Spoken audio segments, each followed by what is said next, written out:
নমস্কার, আমি সুবিনয়। শিক্ষক দিবস উপলক্ষে একটি লেখা শুভ দাশগুপ্তের, অবনী স্যার, আমার খুব ভালো লেগেছে। আমি পড়ে শোনাচ্ছি। অবনী স্যার, শুভ দাশগুপ্ত। ছাত্র পড়ানোয় অবনী স্যারের খ্যাতি ছিল খুব। দূর দূর থেকে ছাত্ররা আসত অবনী স্যারের কাছে অঙ্ক, ফিজিক্স, কেমিস্ট্রি পড়তে। উজ্জ্বল গৌরবর্ণ, দীর্ঘ নাসা, পৌরাণিক যুগের ব্রাহ্মণের মতো দৈব চেহারা ছিল অবনী স্যারের। পরনে একটা ধুতি আর খালি গায়ে একটা চাদর কিংবা একটা যেমন তেমন বিছানার চাদর, গলায় ধবধবে পইতে। ভারী সুন্দর ছিলেন অবনী স্যার। অবনী স্যারের হাতে পড়ে কত ছাত্র যে জীবনের চলার পথকে সুগম করে তুলতে পেরেছিল তার ইয়ত্তা নেই। একদিন দাদার হাত ধরে গিয়ে ভর্তি হলাম অবনী স্যারের ভাঙা ঘরে ক্লাসে। আমাকে দেখেই বললেন, বাহ, তুই তো বেশ লম্বা রে।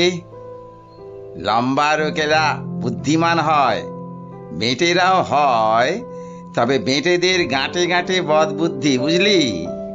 বলেই হো হো হো হো করে হেসে উঠলেন খালি গায়ে ধুতি পরা অবনী স্যার। বিয়ে থাওয়া করেননি, নিজে রান্না করে খেতেন। পাণ্ডিত্যের জন্য তার খ্যাতি ছিল, কিন্তু খ্যাতি অখ্যাতির কোনো তোয়াক্কা কোনোদিনই করতেন না। বলতেন, যার যা কাজ সেটা ঠিক মতো করাটাই ধর্ম। গাছের কাজ ছায়া দেওয়া, ফুল ফল দেওয়া, মৌমাছির কাজ মধু জমানো, আমার কাজ ছাত্রগুলোকে মানুষ করে তোলা। ফিজিক্স আর অঙ্কের ফাঁকে অবনী স্যার কত গল্প করতেন। বলতেন দেশ বিদেশের বড় বড় মনীষীদের কথা, তাদের জীবনের নানা ওঠাপড়ার গল্প। শোনাতেন উদাত্ত কণ্ঠে রবীন্দ্রনাথের কবিতা, কখনো বা মাইকেলের অমিত্রাক্ষরে গাঁথা অপূর্ব কাব্য, কখনো শোনাতেন অতুল প্রসাদের মরমী গান। লেখাপড়ার হাত ধরে চলতে চলতে আমাদের বোধ আর মননে অবনী স্যার এঁকে দিতেন পৃথিবীর আসল চেহারার ছবি। লোভ, পাশবিকতা, শোষণ, দারিদ্র্য সবকিছু নিয়ে এমন অনায়াসে বুঝিয়ে দিতেন। অবনী স্যার শোনাতেন রাশিয়া বিপ্লবের কথা, ক্ষুদিরাম মাস্টারদার কথা, তিতুমিরের গল্প। শোনাতেন তারাশঙ্করের গণদেবতা কিংবা শরৎচন্দ্রের পথের দাবির গল্প।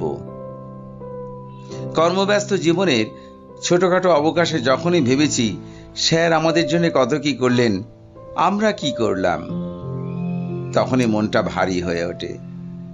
প্রবাসে থাকি, বাংলার জন্য মন কাঁদে। বন্ধু আত্মীয় অনেকের কথাই ঘুরে ফিরে মনে আসে। অবনী স্যারের কথাও খুব মনে পড়ে। পুজোর ছুটিতে বছর 5 আগে সেবার দেশে ফেরার আয়োজন করলাম। ফেরার পথে এসি টু টায়ারে আরামে বসে বসে বারবার মনে পড়ছে স্কুলের কথা, বন্ধুদের কথা। মনশ্চক্ষে দেখতে পাচ্ছি ভাঙাচোরা সেই অবিন্যস্ত ঘর, যেখানে বসে ক্যালকুলাস আর কেমিস্ট্রির ফাঁকে অবনী স্যার বলে যেতেন জীবনের কথা, ইতিহাসের কথা। বাড়ি ঢুকে এতদিন পরে এলে যা হয়, অনেকটা সময় চলে গেল কথায় কথায় কুশল প্রশ্নে। তারপর পোশাক পাল্টে পাড়ার মোড়ে গিয়ে হাজির হলাম। ফণিদার চায়ের দোকানে গিয়ে দাঁড়াতেই নানা জনে নানা প্রশ্ন। কিরে সন্তুনা, কি খবর, কেমন আছিস? তারপর কেমন আছিস ওখানে? এখানে যা অবস্থা, ভালো করেছিস বাংলার বাইরে চলে গেছিস। ওয়েস্ট বেঙ্গলের 13টা বেজে গেছে, বুঝলি? এইসব আপ্যায়ন ইত্যাদির পর পা বাড়ালাম বকুলতলার দিকে। একটা বহু পুরনো শিব মন্দিরের ঠিক পিছনে তেঁতুল গাছের পাশে গঙ্গার ধার ঘেঁষে ছিল অবনীশারের ভাঙাচোরা একতলা। হাঁটতে হাঁটতে পুরনো পাড়ার রূপ বদল দেখছিলাম। মোর ঘুরতেই অবাক, এ কি, তেঁতুল গাছটা নেই তো। মন্দিরের পেছনে পা চালিয়ে গিয়ে দাঁড়াতে বুকটা হু হু করে উঠল। স্যারের বাড়িটা উধাও, নেই। সেখানে একটা 4 তলা ফ্ল্যাট বাড়ি, ব্যালকনিতে ঝুলছে শাড়ি, বেড কভার। পাশে আর একটা ওই রকমই বাড়ি। নদীর পার ঘেঁষে নতুন রাস্তা হয়েছে। স্যারের বাড়িটা মানচিত্র থেকে কেউ যেন ইরেজার দিয়ে মুছে দিয়েছে, এঁকেছে অন্য রকমের ছবি। মনটা ভীষণ ভেঙে গেল। গঙ্গার পার ঘেঁষে নতুন রাস্তা, সেখানে গিয়ে দাঁড়ালাম একা। মনের ভেতরে নানা প্রশ্নের ঝড়। কোথায় গেলেন অবনীশের? কি হলো তার সেই ভাঙাচোরা জীর্ণ বাড়িটার, যা আমাদের কাছে মন্দির মসজিদের চেয়েও বড়? ছেলেবেলার বন্ধু অপূর্বর সঙ্গে দেখা হলো। আমাকে দেখে থমকে দাঁড়ালো। সন্তুনা, কিরে, কি খবর? কতদিন পর দেখলাম তোকে, কেমন আছিস? চেহারাটা তো অনেক বদলে গেছে রে তোর। এ কথা সে কথার ফাঁকে অপূর্বর কাছে জানতে চাইলাম স্যারের কথা। ও পড়তো অবনী স্যারের কাছে। দীর্ঘশ্বাস ফেলে হাতের বাজার করা ব্যাগটা মাটিতে নামিয়ে অপূর্ব বলল, সে অনেক কথা, অনেক গল্প, লম্বা কাহিনী। সন্তু, তুই প্রায় বছর 20 বাইরে চলে গেছিস। এদেশের হাল হকিকত এই 2 দশকে কত যে বদলে গেছে, হয়তো কিছুই খোঁজ রাখিস না। বাইরের চেহারা শুধু নয়, মনে মনেও পাল্টে গেছে রে এই মফস্বলের ছোট্ট শহর। শুধু এটাই নয়, পাল্টে গেছে, পাল্টে যাচ্ছে গোটা বাংলাটাই। বাড়ি ঘর, রাস্তাঘাট, পার্ক, নতুন নতুন কত যে কি হয়েছে, হচ্ছে। হয়তো এমনটাই হওয়ার কথা ছিল, আমরা বুঝিনি, বুঝতে পারিনি। প্রমোটারদের থাবায় শুধু কলকাতাই নয়, এখন সারা বাংলাটাই আটকে পড়েছে। নেতা মন্ত্রীরা বলছেন প্রগতি। আমরা আমরা হাড়ে হাড়ে বুঝছি কেমন করে বাংলাটা বাঙালিদের হাতের বাইরে চলে যাচ্ছে। আমরা আর কোথাও নেই রে সন্তু, না বাণিজ্যে, না ব্যবসায়, না চাকরিতে, না উৎসবে, না আয়োজনে। হ্যাঁ, যাদের টাকা আছে অঢেল, তারা কেমন অনায়াসে সাম্রাজ্য করছে আমাদের বুকের ওপর দিয়ে। এখানে 2-4 দিন থাক, বুঝতে পারবি। স্যারের বাড়িটা তো জানিস, দারুণ জায়গা ছিল। এই গঙ্গার বাঁকের পাড়ে চারদিক খোলা এমন লোভনীয় জমি। লোভ তো হবেই। একসময় শুরু হলো স্যারের জমিটা কিনে নেবার জন্য চাপাচাপি। স্যারকে তো জানিস, এক কথায় না বলে দিয়েছিলেন। বলেছিলেন, 4 পুরুষের ভিটে আমার, কোটি টাকাতেও হাতছাড়া করব না। আর টাকা নিয়ে কি করব আমি? একা মানুষ, সপাক আহার করি।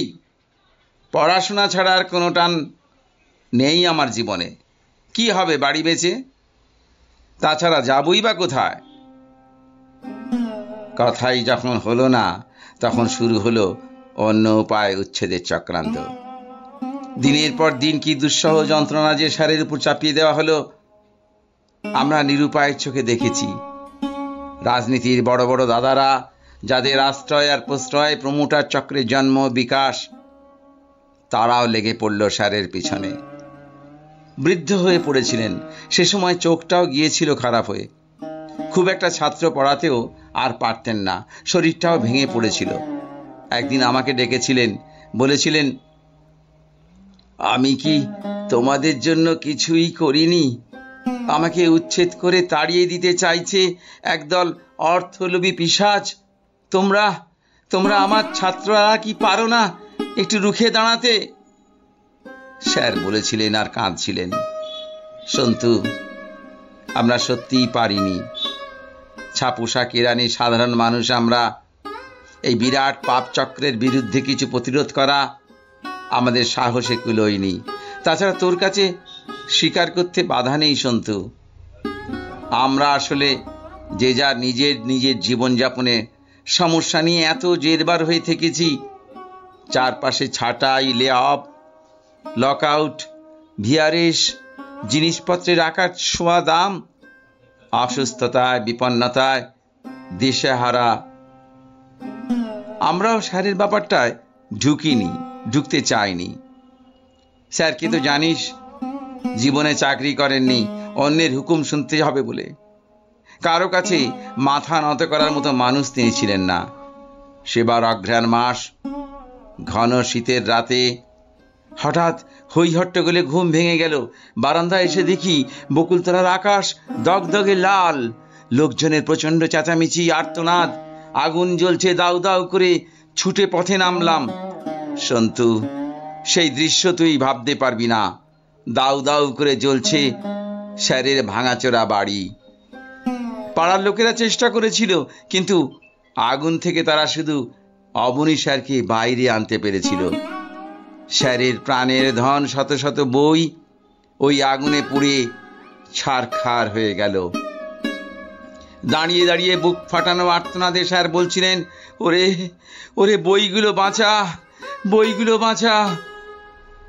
না রে সন্তু, আমরা বাঁচাতে পারিনি।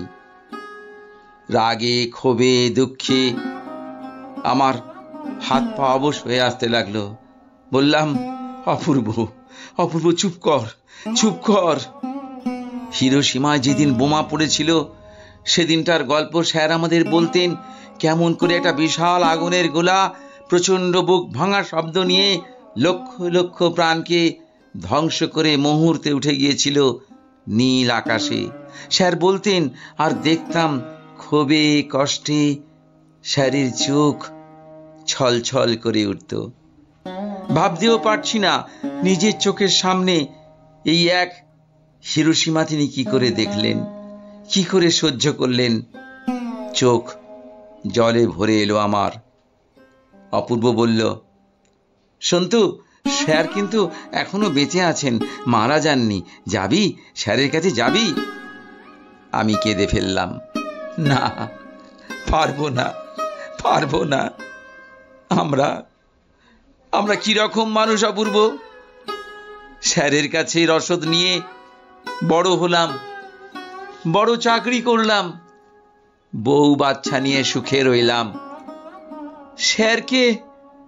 স্যারকে কি ফিরিয়ে দিলাম, স্যারকে কি ফিরিয়ে দিলাম। চল সন্তু, চল।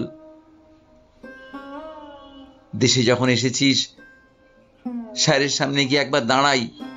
সন্তু, চল।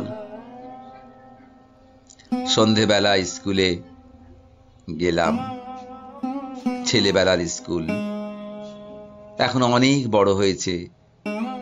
দারোয়ানের ঘরের পেছনে আর একটা টালির ঘর, যেখানে আগে থাকতো ঘুটে কয়লা। সেই অন্ধকার স্যাঁতস্যাঁতে ঘরে বিছানার ওপরে একটা মানুষ, শীর্ণ পোড়া কয়লার মতো ফ্যাকাশে বসে আছেন। আমাদের অবনী স্যার। স্যার, স্যার, পায়ে হাত রেখে প্রণাম করে কেঁদে ফেললাম। স্যারের কোনো প্রতিক্রিয়া হলো না। অপূর্ব আমায় তুলে ধরল। শোন, স্যার বেঁচে আছেন, কিন্তু কোনো বোধশক্তি, ভাষা কিছুই আর নেই। বুক আমার ভেঙে যাচ্ছে, সমস্ত চেতনা জুড়ে কান্না নামছে। নিজের উপর ধিক্কারে, গ্লানিতে, রাগে, বিরক্তিতে চুরমার হয়ে যাচ্ছে হৃদয়। স্কুলের দারোয়ান রাম সিং স্যারকে এনে রেখেছিল, জায়গা দিয়েছিল। আমায় চিনতে পেরে বলল, দাদা, দুঃখ করো না, যার যা কপাল। চুপ করে যাবার আগে বলতেন, যার যা কাজ সেটা ঠিক করে করাটাই তো ধর্ম। আমার কাজ ছাত্র গড়ে তোলা, সেটাই করি, আমি ধর্ম পালন করি। এই যে দাদা, তুমি এত দূর থেকে স্যারকে দেখতে এলে, এও তোমার ধর্ম, মন খারাপ করো না। স্যার বসে আছেন শূন্য দৃষ্টি। মনে হলো তিনি বলছেন, বুঝলি, নিজের কর্তব্য করে যাওয়াটাই জীবন। এই যেমন আমি তোদের এত কিছু বলি, এত শেখাই, তোরাও বড় হয়ে অন্যকে শেখাবি। তোরাও বড় হয়ে অন্যকে শেখাবি, অন্যকে বড় করে তুলবি, বড় করে তুলবি। এই তো মানুষের কাজ, এইটাই তো মানুষের কাজ। স্যার বলে যাচ্ছেন, কষাঘাতের মতো এক একটা বাক্য এসে পড়ছে আমার শরীরে। স্যারের গাওয়া গান মনে পড়ছে, আরো আরো প্রভু, আরো আরো, আরো আরো প্রভু, আরো আরো, এমনি করে আমায় মারো, আরো আরো প্রভু, আরো আরো,